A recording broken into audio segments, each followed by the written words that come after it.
ஒரு தட்டுப்பாடு இருப்பதாக ஒரு நிலை உருவாகி இருக்கிறது. முக்கியமா ஹோட்டல்ஸ், நிறைய ஹாஸ்டல்ஸ், மாணவர்கள் படிக்கக்கூடிய விடுதிகள் இங்கெல்லாம் தட்டுப்பாடு இருப்பதால அதெல்லாம் மூடிட்டு மாணவர்களை வீட்டுக்கு அனுப்பக்கூடிய ஒரு சூழ்நிலையை நம்ம பார்த்துட்டு இருக்கோம். ஆனா வீடுகளுக்கு எந்த தட்டுப்பாடும் இல்லை என்று அமைச்சர் தெரிவித்தாலும் வீடுகள்ல பல பேர் ஆன்லைன்ல புக் பண்ணணும் அப்படின்னு முயற்சி செய்யும் பொழுது கிடைக்க மாட்டேங்குது அப்படிங்கிற ஒரு கம்ப்ளைண்டும் இருக்கு. அதனால இந்த குழப்பங்கள், இந்த பிரச்சனைகளை எல்லாம் விரைவிலே ஒன்றிய அரசாங்கம் அதற்கு ஒரு தீர்வு காண வேண்டும்.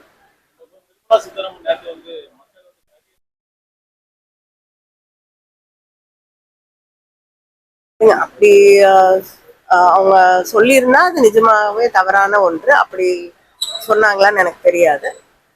ஆனா இருக்கக்கூடிய ஒரு போர் இருக்கக்கூடிய ஒரு சூழல், அப்பொழுது மக்களை பாதுகாக்க வேண்டிய கடமை ஒன்றிய அரசாங்கத்திற்கு இருக்கிறது. அவர்களுடைய அன்றாட தேவைகளை அவர்களுக்கு தந்து அவர்களை பாதுகாக்க வேண்டிய கடமை ஒன்றிய அரசாங்கத்திற்கு இருக்கிறது.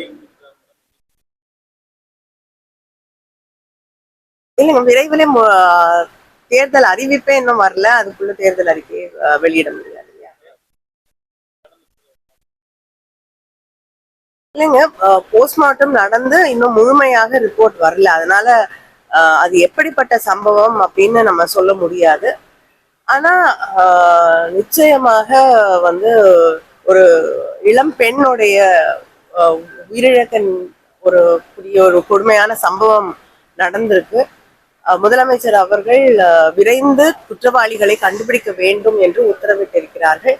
ஒரு ஏடிஎஸ்பி தலைமையில 4 டிஎஸ்பிகள், 6 இன்ஸ்பெக்டர்ஸ் இதற்காகவே தனிப்படையாக அமைக்கப்பட்டிருக்கிறார்கள். 10 தனிப்படைகள் அமைக்கப்பட்டு எல்லா இடத்திலையும் விசாரணை நடந்து கொண்டிருக்கிறது. குற்றவாளிகள் நிச்சயமாக விரைவிலே கைது செய்யப்படுவார்கள்.